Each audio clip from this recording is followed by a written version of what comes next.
Siempre recordamos nosotros, este es el momento en que nos sentamos anticipando que Dios nos va a hablar a través de su palabra. Entonces vamos a abrir nuestra Biblia. Si usted necesita una Biblia de la casa, en cada silla debe de haber una Biblia. Vamos a estar en la página 74. We're going to be in page 74. Me disculpan, Diego, a veces se me olvida y intento traducir a la misma vez, pero tengo que recordarme que tú vas a estar traduciendo. Vamos a estar en la página 74 y hoy vamos a comenzar la serie del advenimiento, la serie de la Navidad que hemos titulado Habitar o Dwelling. ¿No me la pusieron ahí el título de la serie? Bueno, no importa, es habitar o morar, la presencia de Dios con nosotros. Ahí está en la pantalla. Esa es la serie que vamos a comenzar las próximas semanas hasta que lleguemos al último domingo de este mes. Pero el sermón de hoy o el tema de hoy es como una bisagra, podríamos decirle. Es like a hinge, es algo que nos va a preparar para esta serie, pero vamos a terminar la serie pasada. ¿Se acuerdan la serie que hemos estado las últimas 5 semanas? Casi todo el otoño, ¿verdad? Sobre el tabernáculo. ¿Cuánto le ha bendecido? ¿Cuántos han sido bendecidos por la serie del tabernáculo? Yo he sido bendecido. We've been in the series on the tabernacle. Y por lo tanto, para poder entender el arca, pues, que vamos a estar hablando hoy, que es el arca del pacto, es necesario regresar al tabernáculo. Así que le pido paciencia. Paciencia, por favor, porque tenemos que regresar, porque ese es el contexto del arca del pacto. Ya como hemos visto estas últimas 5 semanas, sabemos que es algo tedioso, muchos detalles, hemos luchado, hemos trabajado para poder entender, imaginarnos de cierta manera, visualizar, porque no podemos ver ninguno de estos elementos. Ninguno de los adoradores tampoco, ninguna persona dentro del pueblo de Israel podía acercarse mucho más allá de la entrada del este del tabernáculo. Por lo tanto, hemos visto que se extienden de Levíticos a Éxodos, al libro de Números. Pero lo que sí sabemos es que más o menos esta es la idea. ¿Se acuerdan? Esto es lo que hemos estado viendo. Ningún adorador podía ver más allá de estas paredes de 7 pies y medio más o menos. Esa es la entrada en el este, que es una réplica del Edén, del jardín del Edén, pero nadie podía ver más allá, a menos que viniera a traer un sacrificio. Y eso lo estudiamos, que lo primero con lo que se encontraría el adorador sería ese altar enorme del sacrificio, de los holocaustos, ese altar de bronce. Pero inmediatamente se acercaría al lavamanos o al lavacro, que aprendimos, ¿verdad? Que es un símbolo, es algo que simbolizaba esa transición de lo feo, lo apestoso, lo oscuro, de la muerte hacia la de entrada al lugar santo, que solamente podía adentrar el sumo sacerdote, el adorador no podía ir más allá. Pero ahora nos acercamos al punto focal, que es el santuario. Esa tienda de campaña, le podemos decir, dividida por 2 partes. La parte frontal, el lugar santo, pero más allá del velo estaba el lugar santísimo. Ese velo que, como hemos hablado, entretejido por esos 2 querubines, 2 cherubims, que eran esos ángeles guerreros que guardaban el lugar santísimo. Pero antes de llegar allá vimos el altar de oro del incienso, cómo la progresión de los metales iban demostrándonos que lo más preciado es el arca del pacto, donde estaba la presencia de Dios, pero era la presencia de Dios lo más importante. Por eso la progresión de los metales, por eso el candelabro de oro, por eso la mesa del pan de la propiciación o de la proposición. Y entonces llegamos al arca del pacto, y ahí le voy a poner una imagen, more or less an image. Ese es así el arca del pacto, con esos 2 ángeles encima, los 2 querubines, las varas de oro para transportarlos, pero así se veía sin la sangre. Pero vamos a indagar un poco más, a ver qué significa. Y esta tapa, conocida como el propiciatorio, o en español también se le llama el trono de misericordia, o the atonement cover, the atonement seat. donde dice el pasaje que descendía la presencia de Dios, el lugar divino, el lugar donde solamente podría entrar el sumo sacerdote. Y aquí más o menos traje una réplica. No se vayan a burlar, por favor, no me vayan a juzgar, no quiero que me envíen mensajes porque va a decir el pastor está menospreciando el arca. No, es lo único que pude encontrar para que pueda ser algo visual, pero vamos a ver más adelante cómo se relaciona. Pero la importancia del arca, mis hermanos, antes de que leamos el pasaje, es importante que entendamos esta parte.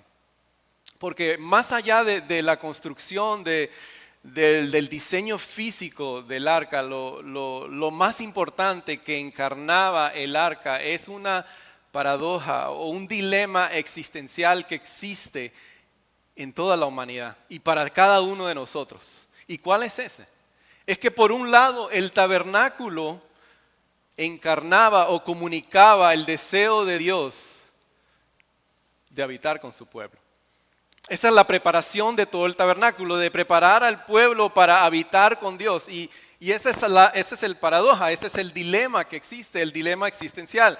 ¿Cómo un Dios santo puede habitar con seres humanos pecadores? Porque todo está evidenciando de que Dios quiere habitar con su pueblo. Dios quiere habitar con los seres humanos. Es evidente a través de las instrucciones cómo se construye esta bella y sagrada estructura, su diseño. Pero por el otro lado, enfatiza que el ser humano está separado de Dios por el pecado. No podemos entrar a la presencia. Es más, los mismos querubines que replican o están replicando lo que vemos en el Edén cuando el ser humano es expulsado de la presencia de Dios. Esos ángeles guerreros que no permiten que nadie entre a la presencia de Dios. Igual es lo que vemos en el tabernáculo, el velo que separa el lugar santísimo. Y ese es el dilema, podemos decir, de toda la humanidad. Ese es la paradoja. Cómo un Dios santo puede habitar con seres humanos pecadores como nosotros. ¿Cómo podemos entrar a la presencia de un Dios santo sin que haya consecuencias? Y le puse una imagen ahí para ver si más o menos entienden la idea que quiero transmitir. Es una carretera con zanjas, o en mi país se le dice barrancos a dos lados de la carretera. It's a ditch, it's a road with a ditch on both sides of the road. Usted dice, pero ¿qué tiene que ver eso? Porque esa es una realidad existencial tanto para los hijos de Israel como para nosotros. Cuando íbamos viajando hace 2 semanas para Atlanta de Kentucky, íbamos de noche. Y eso era lo que se veía de noche. Uno podía mirar para un lado y se veía Tennessee, la ciudad alumbrada por un lado, y en el otro lado se veía también alumbrado la ciudad. Y esa es la tensión que uno siente, es el peligro. Si te vas mucho para un lado es un peligro, pero si te vas para el otro también es un peligro. Hay que mantenerse concentrado, hay que mantenerse en el camino que te lleva al destino. Y esa paradoja que existe, ese dilema es igual. Podemos estar de un extremo al otro. Hay personas que piensan que la vergüenza de su pecado, de su pasado, no les permite nunca poder tener una relación con Dios. La vergüenza que causa culpabilidad, que los lleva a aislarse, a esconderse, a fingir, a aparentar, no les permite. ¿No han tenido personas que usted le dice que lo invita a la iglesia y lo que le dicen es que, no, si yo voy a la iglesia me quemo en la iglesia? ¿Nadie le ha pasado así? Ese es un extremo, ¿verdad? Ese es un extremo de la carretera, de que yo no me siento que nunca seré digno, nunca iré por toda la vergüenza, todo mi pecado, todas las cosas que me han pasado, todas las cosas que yo le he hecho a otras personas. Y la vergüenza, de cierta manera, me paraliza. Pero también está el otro extremo, de aquellos que se sienten muy dignos de la presencia de Dios, que somos personas buenas, que merecemos el favor de Dios, que hemos hecho todo lo que tenemos que hacer, por lo tanto Dios tiene que recompensarme porque soy una buena persona. Y también es un barranco, es una zanja. Y el tabernáculo nos enseña, de cierta manera, que sí, es a la vez humillante, porque nos recuerda que estamos separados de Dios, pero a la vez es esperanzador porque Dios quiere habitar con nosotros. Y eso es lo que quiero que veamos en esta mañana a través de el tabernáculo, al estudiarlo más. Así que pongámonos de pie, vamos a orar y juntos vamos a leer el pasaje de Éxodo 25, del 10 al 22.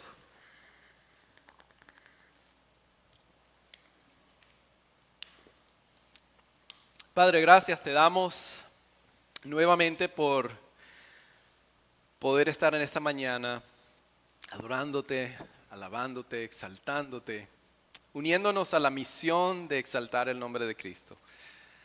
Gracias por tu Hijo amado Cristo Jesús. Gracias por este recordatorio, Señor, de esta estructura tan hermosa, sagrada, pero tan tedioso, todo lo que tiene que ver con el tabernáculo, pero ese recordatorio, eso que tú nos recuerdas, que tú deseas habitar con tu pueblo, tú deseas habitar con la humanidad, Señor, y tú has ofrecido, tú has proveído un camino para que nosotros podamos habitar contigo también, Señor. Ilumínanos a través de tu Espíritu Santo, Señor, y que sea tu palabra, que tú me saques a mí del medio y que sea, Señor, tu Espíritu hablando a través de este inútil siervo, Señor. Que hoy salgamos con un deseo más profundo, con un anhelos mucho más fuertes por amarte cada vez más a ti, Señor. Te lo pedimos en el nombre de Cristo Jesús. Amén. A partir del versículo 10 dice: haz un arca de madera de acacia de 1 metro con 10 centímetros de largo, 70 centímetros de ancho y 70 centímetros de alto. Recúbrela de oro puro por dentro y por fuera y ponle en su derredor una moldura de oro. Funde 4 anillos de oro para colocarlos en sus 4 patas, 2 en cada costado. Prepara luego unas varas de madera de acacia y recúbrelas de oro. Introduce las varas en los anillos que van a los costados del arca para transportarlo. Deja las varas en los anillos del arca y no las saques de allí. Y pon dentro del arca la ley que voy a entregarte. Haz un propiciatorio de oro de 1 metro con 10 centímetros de largo por 70 centímetros de ancho. Y también 2 querubines de oro, labrado a martillo para los 2 extremos del propiciatorio. En cada uno de los 2 extremos irá un querubín.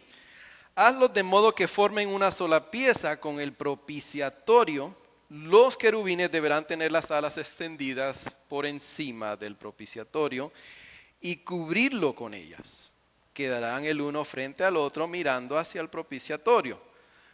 Coloca el propiciatorio encima del arca y pon dentro de ella otra vez la ley que voy a entregarte. Y ahí yo me reuniré contigo en medio de los 2 querubines que están sobre el propiciatorio. Te daré todas las instrucciones que habrás de comunicarles a los israelitas. Palabra de Dios. Pueden sentarse. Amados hermanos, así como habíamos hablado, esa tensión, ese dilema que existe, existencial, hay buenas noticias porque Dios, mis amados hermanos, nos demuestra a través de la estructura y todo lo que tiene que ver con el arca y la adoración es que Dios ha eliminado el dilema de la relación de Dios con su pueblo. Dios lo ha eliminado. Amén. Dios ha eliminado el dilema. La paradoja, Dios la ha eliminado. Es tan simple como que podemos decir ya, terminemos, ya vaya, nos vamos. Pero no es así. Porque juntos quiero que veamos, que exploremos y desempaquemos este principio. ¿Cómo así que Dios ha eliminado ese dilema? How has he eliminated that dilemma que existe en toda la humanidad, no solamente cristiano como no cristiano? Todos se hacen esa pregunta. ¿Cómo puede un Dios santo existir en medio de personas pecadoras como nosotros? Como todos los que estamos aquí. ¿Hay alguien aquí que no sea pecador? Nadie es pecador, solo yo. Gloria a Dios. Todos son santos, menos yo. Bueno, hay que estudiar. Bueno, la hermana, gloria a Dios, mi hermana. Eso significa que estamos haciendo un mal trabajo los líderes en la iglesia porque no hemos convencido a nadie de nuestra condición. Pero vamos a estudiar primero que todo los elementos de esto dentro del arca, porque si no, no podemos llegar a esa conclusión. We can't get to that conclusion. Y aquí hay 3 elementos, que esos eran los elementos que estaban dentro del arca. Esto es una réplica. Otra vez, no se vayan a burlar de mí. No me vayan a mandar mensajes, no me pongan comentarios en YouTube. No estamos hablando nada incorrecto, es una réplica. Pero lo que está dentro del arca es lo que nos va a ayudar a entender por qué estamos diciendo de que Dios ha eliminado el dilema, Dios ha eliminado la paradoja. Primero vamos a hablar acerca de la vasija dorada de oro, del maná. Usted si ha estudiado la Biblia en algún momento o la ha estudiado en su temporada como cristiano, sabe cuál es el significado, ¿verdad? ¿Hay alguien que no sepa para no tener que explicarla? ¿Nadie sabe? Bueno, hay que explicarla de todo modo. No, mentira, igual la vamos a explicar. No, es broma nada más. Bueno, ¿cuál es la historia detrás de la vasija dorada del maná? Éxodo 16, si usted lo quiere buscar, rapidito. No lo vamos a desempacar todo, pero vamos a hacerlo breve. Éxodo capítulo 16, versículos 32 al 34. Ya sabemos más o menos lo que hemos estado acá en esta serie. ¿Qué ha sucedido? El Señor ha rescatado a su pueblo, los hijos de Israel, con mano poderosa, con brazo extendido, milagrosamente los libera de la esclavitud, de la opresión, les promete una tierra donde fluirá la leche y la miel, pero nunca les prometió que iba a haber un tiempo de desierto, un tiempo intermedio, antes de llegar a esa tierra donde fluiría la leche y la miel. Pero ¿qué sucede? Rápidamente, como nos sucede a cada uno de nosotros, la ingratitud siempre opaca la visión, siempre opaca el panorama de lo que ya Dios tiene para nosotros y nos enfocamos más en lo que no tenemos y nos enfocamos en las cosas que todavía no tenemos, pero no vemos lo que Dios ha hecho por nosotros. Y es lo que le pasa al pueblo, empieza a quejarse. El pueblo empieza a decir, Señor, hubiera sido mejor que nos hubieras dejado en Egipto. Allá teníamos un banquete, comíamos de todo. Es más, nos hubieras dejado morir. Nos has traído aquí a morir. Empiezan a acusar a Moisés y a Dios. Pero no era verdad todo lo que estaban diciendo acerca de lo que ellos recibían en Egipto. Eran esclavos. Valían su valor, su identidad dependía de lo que ellos podían producir. Eran oprimidos. Pero la ingratitud siempre opaca la realidad. ¿Y qué hace Dios? Su paciencia demuestra su favor igual, porque lo que tenía que haber hecho era haber terminado con el pueblo, pero no lo hace. Tiene misericordia del pueblo y les provee maná. Les provee maná. Incluso en el hebreo la palabra que se traduce es eso. Ellos preguntan, ¿qué es eso que está cayendo del cielo? Y es maná. Dios les provee, les sustenta, pero les recuerda al ponerlo dentro del arca ¿qué les recuerda? La incredulidad y el descontento, la desconfianza, la falta de confianza en Dios. Nos recuerda que rápidamente somos olvidadizos, olvidamos la fidelidad de Dios y rápido entonces recurrimos a la queja. Y también entonces es un desafío a examinarnos nosotros mismos, nuestros corazones, porque tenemos tendencias similares a quejarnos cuando las cosas se ponen difíciles. El segundo elemento. ¿Cuál es el segundo elemento? ¿Quién me puede decir a voz alta cuál es el segundo elemento sin ver el arca? ¿Ah? La vara de Aarón. ¿Por qué la vara de Aarón? ¿Cuántos saben la historia de Números 16 y Números 17? ¿Se la saben? Amén. Los personajes conocidos como Coré y Datán y Abirán. ¿Qué pasa con ellos? ¿Qué empiezan a hacer? No, Moisés y Aarón no son las únicas personas que pueden liderar este pueblo. ¿Cómo así que solamente ellos? Nosotros también. Y empezaron a reunir un grupo de personas para decir, nosotros también podemos liderar al pueblo de Dios. ¿Cómo así que solo las personas que Dios escoge tienen que ser los que lideran al pueblo? Perfecto, vamos a hacer una prueba. Cada uno de los líderes de las tribus que traiga su bastón y lo ponga dentro de la tienda de reunión o el tabernáculo, y por la madrugada la vara que florezca y de fruto, esa va a ser la persona que yo he escogido. ¿Y cuál fue la única vara que floreció? La vara de Aarón. Así estableciendo y dejando claro que es Dios el que escoge. Es Dios el que otorga la autoridad, no el ser humano. Pero igual Dios le pidió que lo metieran dentro del arca para recordarle que el pecado del orgullo y de la autoexaltación, de no someterse a la guía, a la soberanía, a la autoridad de Dios. Tercero y último. ¿Cuál es el último? Este es fácil, pueden adivinarlo, ¿verdad? ¿Cuál es el último? Las tablas de la ley. Pero ¿la primera edición o la segunda edición? ¿Ah? La segunda edición, ese es un detalle muy importante. ¿Por qué? ¿Qué pasa con la primera? Exactamente, después de que Moisés sube al monte Sinaí con Dios, el pueblo se desespera y hasta Aarón se convierte en un idólatra. ¿Por qué? Le dicen a Aarón, necesitamos ver un Dios tangible, necesitamos ver un Dios palpable. Moisés se ha demorado demasiado en ese monte con Dios.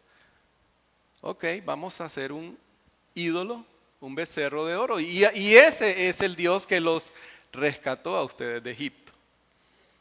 ¿Y qué pasa cuando baja Moisés? Lleno de ira, quiebra las dos tablas de la ley, pero otra vez, misericordia. Dios ha sido misericordioso. El pecado tiene consecuencias.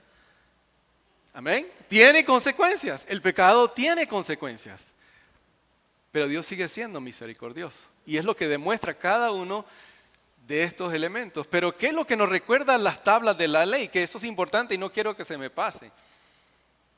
La incapacidad humana, universal, de que ninguno de nosotros, ningún ser humano, a través de sus buenas obras, a través de sus esfuerzos, a través de su religiosidad, nunca llegaremos a ser aceptable delante de los ojos de Dios a través de nuestras buenas obras, porque nunca podremos cumplir con la ley moral de Dios. Por eso nos recuerda, como diría Santiago más adelante en el Nuevo Testamento, es como un espejo, porque me recuerda la necesidad que tengo de ser salvado, porque yo mismo no puedo cumplir con la ley de Dios. Entonces Dios ha eliminado el dilema central entre la relación de Dios con su pueblo. Cada uno de estos elementos, mis amados hermanos, nos recuerda que si el pecado tiene consecuencias. Aquellos que se rebelaron en contra de Dios, dice que la tierra en Números 16, 17 se los tragó, hubo plagas incluso. El pecado tiene consecuencias, pero Dios siguió siendo misericordioso y una manera que lo demuestra es diciéndole que los pongan dentro del arca del pacto. Ahora, ¿por qué necesitamos este recordatorio? Why do we need to be reminded about this? ¿Por qué necesitamos ser recordados? Déjenme ponerle otra vez la imagen. ¿Por qué tengo que escuchar esto nuevamente? Porque equivocadamente, amados hermanos, nosotros pensamos que podemos nosotros resolver el dilema. Nosotros pensamos que a través de nuestros esfuerzos podemos eliminar el dilema o la paradoja que existe entre Dios y nosotros. Sí, Dios quiere habitar conmigo, pero yo primero tengo que modificar mi vida. Yo primero tengo que arreglar mi vida. Tristemente, hay personas, incluso seguidores de Jesús, personas que se llaman seguidores de Jesús, pero que piensan que Dios solamente los tolera. Piense eso por un momento, deje que eso reflexione en su mente. Hay seguidores de Jesús que piensan que Dios solamente los tolera. Que han entrado como por la puerta de atrás de la casa y están por ahí en una esquina y Dios como que quisiera no, pero... Y eso es triste. Yo sé que aquí no sucede eso, pero ¿usted ha experimentado lo que es tolerar a una persona?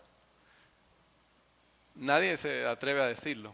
Pero usted sabe cómo se siente cuando usted tolera a una persona. Por pena no lo decimos, pero sabemos lo que es. Usted no sabe el momento que esa persona desaparezca de su vista porque usted la tolera. Hay muchas personas por la vergüenza que ha causado el pecado. No se rían porque es verdad. Porque muchos cristianos viven de esa manera. Piensan que Dios solamente los tolera. Que Él está esperando para el próximo error que cometan para echarlos fuera de su presencia. Para muchos es por la misma vergüenza de su pasado, por las cosas que han hecho o las cosas que le han hecho. Y la vergüenza, ¿qué es lo que hace? Nos lleva a aislarnos, a escondernos, a pretender, a fingir. Y muchas personas llegan al Señor y piensan que el Señor solamente los tolera. Y uno les pregunta, ¿cómo te va? ¿Cómo te va en la vida espiritual? Pastor, ahí más o menos, no, yo no sé, más o menos. Tratando de guardar mi salvación, pero usted sabe, nadie es perfecto. ¿Y qué esclavitud? ¿Qué esclavitud es esa? Amados hermanos, usted sabe que si dependiera de nuestro desempeño, el suyo y el mío, mantenernos salvos, hace años ya Dios nos hubiera echado de su presencia. Si dependiera de nuestros esfuerzos, pero también está el otro lado, también está el otro extremo de la zanja. ¿Y cuál es el otro extremo de la zanja? Abusar también de la gracia de Dios también. Es ignorar la vergüenza, porque usted sabe que la vergüenza es incluso una gracia común. ¿Qué es gracia común? Que la vergüenza la siente el cristiano como no cristiano. ¿Por qué? Porque Dios la utiliza como una gracia también para restringir el mal. Pero la Biblia habla de una vergüenza que lleva al arrepentimiento, o una vergüenza que produce una tristeza que lleva al arrepentimiento, pero no una vergüenza que me deja desesperado, aislado. Al contrario, una vergüenza que me lleva al arrepentimiento y a la seguridad y al gozo de vivir en el perdón que Cristo me ha otorgado. Pero ¿cómo podemos llegar a esta conclusión? Tenemos que entonces, ya en el tiempo que nos queda, y le prometo que es poquito, lo que falta es estudiar la adoración que rodeaba el arca del pacto. El rito que rodeaba el arca del pacto. Porque, amado hermano, Cristo resuelve el dilema. Y se lo voy a demostrar cómo Cristo resuelve este dilema. ¿Por qué? Porque el Evangelio, escúcheme bien, el Evangelio nos enseña que somos más pecadores. Escúchelo bien, el Evangelio nos enseña, y tenga en mente el arca del pacto, todo lo que contiene, todos los elementos, todos los artefactos dentro del arca. El Evangelio nos enseña que somos más pecadores de lo que estamos dispuestos a imaginarnos. Eso es lo que nos enseña el Evangelio. Tenga en mente el arca. ¿Y eso produce? ¿Qué debe producir en mí? La palabra con la H, humildad. Me recuerda que soy más pecador de lo que estoy dispuesto a confesar, a admitir y también a imaginármelo. Ahora, ¿cómo lo podemos ver? Noriel, te iba a pedir el favor, pero no pude conseguir un toro. Noriel fue un perfecto ejemplo porque nos ayudó cuando estuvimos hablando sobre el altar de bronce. Pero en este caso era un poco diferente porque era el día más sagrado del pueblo de Israel. El día conocido como el día de la expiación, el Day of Atonement. Era diferente porque no solamente era el adorador, es más, no era el adorador, era el sumo sacerdote de este día que llevaba el toro, pero también llevaba 2 machos cabrios. El toro, igual como vio el hermano, como nos demostró, simbólicamente ponía la mano sobre la cabeza del toro, confesaba simbólicamente sus pecados, los transfería, era degollado, esa sangre era guardada, pero también el animal era sacrificado. Pero aquí está la diferencia. Traía 2 machos cabrios. Uno tenía un destino diferente. El primero, el proceso era similar, la mano sobre la cabeza. Recuerden todo lo que hablamos. El pecado por el pecado de la nación, todo lo que había, los pecados, los errores de la nación, degollado. y sacrificado. Pero el chivo expiatorio, créame, es muchos detalles, pero es muy importante. El chivo expiatorio, mismo rito, mano sobre la cabeza, confesión de pecados, transferencia de pecados, pero el chivo expiatorio era dejado ir en el desierto. ¿Dónde estaba el pueblo de Dios? En el desierto. De cierta manera simbolizando tangiblemente que Dios había perdonado el pecado del pueblo de Dios. Que se había olvidado de los pecados del pueblo de Dios. ¿Por qué? Porque digo que somos más pecadores de lo que nos podemos imaginar. Porque antes que el sumo sacerdote de entrar al lugar santísimo, esa era la realidad que lo confrontaba. Él no podía entrar al lugar santísimo cuando le diera la gana. Es lo que dice el pasaje. Levítico 16 dice incluso, Dios le dice a Moisés, dile a Aarón que por favor no se vaya a atrever a meterse. Nunca nadie podía entrar a ese lugar, nunca, es un misterio. Nunca, solamente una vez al año. Pero sin sangre tampoco podía entrar.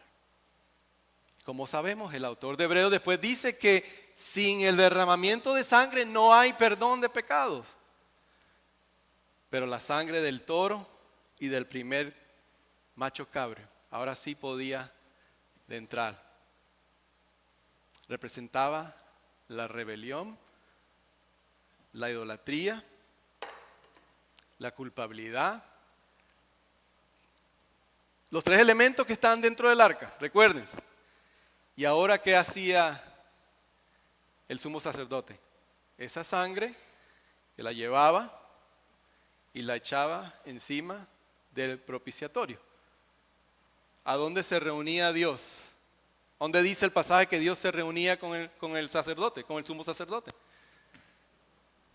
Los dos querubines, encima de la presencia de Dios, habitaba. Pero ¿qué estaba debajo de la presencia de Dios? ¿Qué era lo que recordaba la ley? La rebeldía del pueblo. La vara de Aarón. El rechazo de la autoridad de Dios. La jarra del maná. La queja.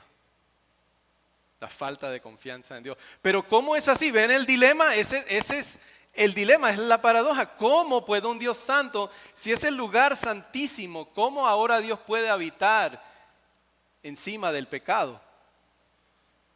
¿Cómo es posible? Ahí viene la sangre del cordero. La sangre del chivo y el toro. Ahora, ¿por qué? ¿Se acuerdan hace 2 semanas atrás que a mí se me cayó algo, se regó algo en el piso? Inmediatamente habían como 2 personas que querían salir corriendo a limpiarlo. Año tras año. Trasladémonos ahí visualmente. Año tras año. ¿Usted ha leído en alguna parte de la Biblia que en el lugar santísimo alguien entraba a limpiar la sangre? No nos dice, ¿verdad? Año tras año. Esa es la pregunta, ese es el dilema existencial. ¿Cómo un Dios santo puede habitar donde hay pecado? ¿Dónde está el pecado? Encima de eso, el sumo sacerdote también era un pecador, ¿o no era un pecador? Pero ¿qué es lo que entiende el apóstol Pablo cuando nos dice en Romanos capítulo 3, versículo 25? Que Dios a Cristo lo ofreció como un sacrificio de propiciación. La palabra no es propiciación, la palabra en griego es hilasterion. La palabra es literalmente, Dios lo ofreció a Cristo como una tapa, como la tapa que cubre el arca, como el trono de misericordia lo ofreció a Cristo para que entonces ahora cuando Dios mira hacia abajo, ya no ve las tablas de la ley, ya no ve el maná ligado a las quejas, ya no ve el desafío, sino ve la sangre. No lo han captado todavía. Ve la sangre y por eso puede habitar en un lugar santísimo, aunque está ahí el pecado. Por eso es el que el Evangelio también nos proclama, ¿ve? Nos dice la verdad. Somos más pecadores de los que podemos imaginar, o sea, nos humilla. Pero a la vez nos dice que somos más amados de lo que nos podemos soñar. Tú y yo nunca vamos a poder soñar. Somos más amados de lo que podemos soñar. Pero es porque tú eres bueno, porque yo soy bueno, porque yo no. Es porque Él ha eliminado. Ahora, pregúntate esto y yo me pregunto también, ¿cómo puede Dios habitar en ti entonces? ¿Y cómo puede habitar en mí? Siendo yo un pecador. ¿No te has preguntado eso? No porque tú eres bueno, y no mucho menos porque yo soy bueno. Es porque cuando te ve a ti y me ve a mí, nos ve a través del filtro de la sangre de Cristo, que fue derramado por nosotros. Es la única manera, porque ve a Cristo y no nos puede ver a nosotros.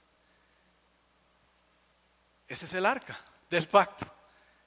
Esa moldura que eso había construido en una sangre que por eso podía habitar la presencia de Dios en el lugar santísimo y no eliminar al sumo sacerdote.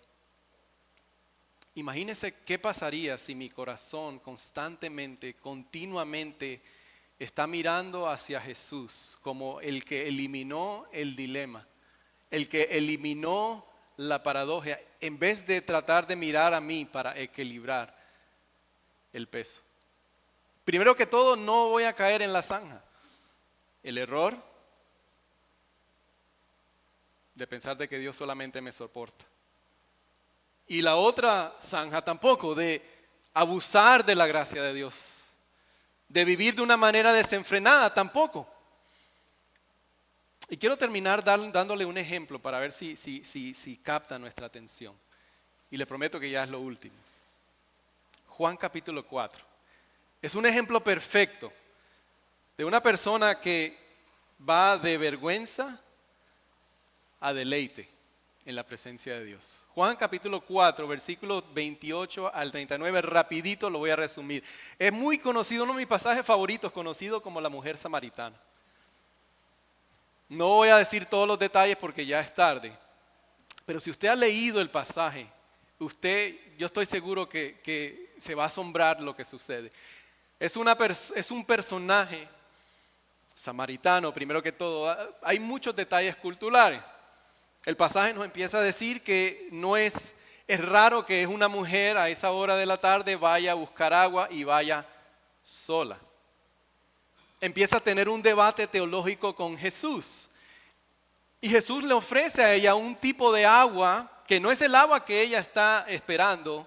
Ella tiene su mente enfocada en un agua existencial que le puede eliminar el hecho de que ella tenga que buscar agua a esa hora a esa hora del día para evitar ser señalada o que las personas hablen mal de ella. Y cuando escucha lo que Jesús le dice, yo quiero de ese agua, así no tengo que venir y a experimentar la culpabilidad, la vergüenza que siento cuando todos me señalan. Y Jesús le dice, no, yo te puedo dar un agua, porque de esa agua que tú buscas mañana vas a tener sed. Y vas a tener que venir a buscar nuevamente. Pero yo te puedo dar un agua que va a brotar dentro de ti. El pecado, ¿qué nos dice el Evangelio? Somos peor de lo que nos podemos imaginar. ¿Cómo sabemos? Mire lo que le dice el versículo 28. Jesús le dice a la mujer, ve y trae a tu esposo. La mujer dice, no tengo esposo. Jesús le dice, has dicho lo cierto. Has tenido 5 y con el que estás no es tu esposo. ¿A dónde estaba ella tratando de buscar lo que solo Dios le podía dar? Ahí tiene más o menos usted una idea. Pero inmediatamente después Juan nos dice que en el versículo 28 dice, la mujer dejó su cántaro, volvió al pueblo y decía a la gente, vengan a ver un hombre que me ha dicho todo lo que he hecho. No captaron. Somos más pecadores de los que nos podemos imaginar. Me ha dicho todo lo que he hecho. Vergüenza.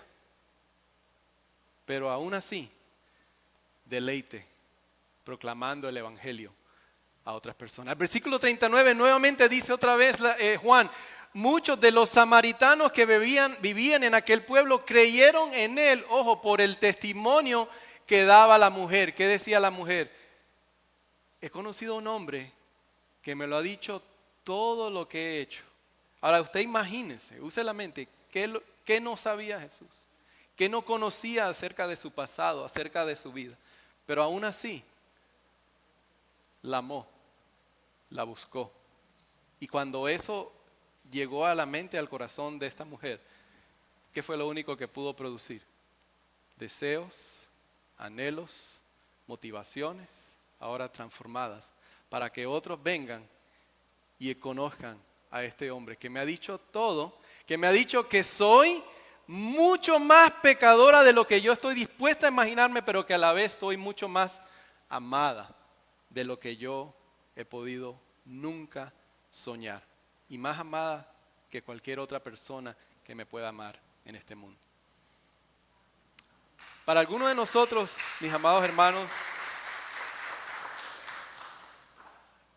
para algunos de nosotros,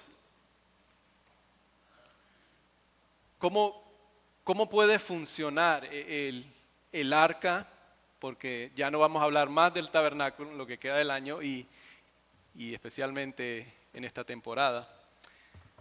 Pero las implicaciones de todo lo que hemos hablado, de que ahora Jesús es ese trono de misericordia, que ha eliminado mi vergüenza, ha eliminado mi culpabilidad, ha eliminado el temor, ha eliminado todo lo que me puede llevar a aislarme de buscar, de cultivar la presencia de Dios. Para algunos de nosotros es simplemente recordarnos esa verdad y no creer tanto las mentiras, esas voces internas de esas mentiras del enemigo que quiere volver a repetir ese pasado en nuestra mente. Para algunos simplemente va a ser eso, es creer en ese momento, creer la realidad de nosotros por lo que Jesús ya ha hecho por nosotros. Para los otros de nosotros, tal vez nosotros hemos sido las personas que le hemos causado vergüenza a otras personas porque le hemos dicho nunca vas a hacer, nunca puedes, nunca harás. Y quizás el llamado también para nosotros en esta mañana es ir y pedir perdón a esas personas. Y ya hemos experimentado una libertad de cualquier tipo de vergüenza, de culpabilidad, es ir y pedir perdón y arrepentirnos. Pongámonos de pie, mis hermanos, y vamos a responder al Señor en alabanza. Padre, gracias. Señor, si hay alguien entre nosotros en esta mañana que tal vez esa sea la realidad, sea uno de los extremos, de nunca sentirse lo suficientemente limpio en sus propios esfuerzos. Porque tal vez son muchos los esqueletos en el closet, es mucho su pasado, es mucho el daño que le han causado muchas personas. Y piensa que tú solamente lo tolerarás o la tolerarás. Oh Padre, que hoy que puedas ser convencido, convencida de que, Señor, tú le has buscado con un amor eterno y hoy nos has recordado a través de estos elementos, a través de toda esta serie que, oh Dios, que tú has querido, tú estás buscando tener una relación con nosotros y has eliminado, ya no hay más obstáculo que podamos pensar, ya no hay más barrera que tengamos nosotros o que podamos nosotros superar. Tú las has superado todas, tú las has eliminado todas. Señor, que hoy, si hay alguien entre nosotros que todavía esa no es una realidad, que hoy, Señor, sea el día que tú le convenzas de la libertad, del acceso que podemos tener en a tu presencia por la obra de Cristo Jesús. Y si hay alguien entre nosotros, Señor, que es tu hijo, es tu hija, pero que lucha, todavía aún lucha con esos temores, todavía no ha creído, Señor, que tú has eliminado, tú has ofrecido la solución para ese dilema existencial de cómo tú puedes habitar con personas pecadoras. Que hoy, Señor, podamos ser recordados del amor de Cristo Jesús, de la obra santificadora, la obra transformadora, a través de tu palabra, a través de tu Espíritu, Señor. Oh Padre Santo, te alabamos, te adoramos, te exaltamos. Queremos que tú recibas toda honra y toda gloria. En el nombre de Jesús te lo pedimos todo.